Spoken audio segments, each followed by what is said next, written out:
చూడండమ్మా, ఈ రోజు కార్తీక పౌర్ణమి ఆఖరి రోజు. ఈ రాత్రి పొలిమేర దేవతలు ఆలయంలో సంచరిస్తారని ప్రతీతి. మీరందరూ బయటికి పదండమ్మా, ఆలయం తలుపులు మూయాలి.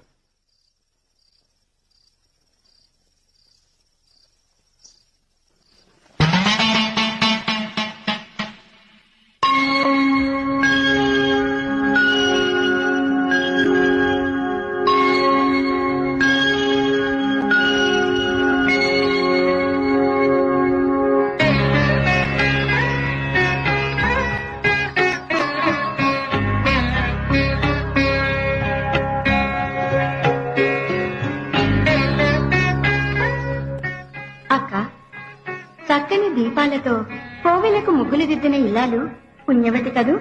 పసుపు కుంకుమలతో మన అక్క చెల్లెళ్లకు వాయినాలిచ్చిన పేరెంటాలు ధన్యురాలు. అందుకే ఆజన్మాంతం సుమంగళిగా నిత్య సౌభాగ్యంతో వర్ధిల్లమని దీవిద్దాం. తథాస్తు. దీర్ఘ సుమంగళీ భవ.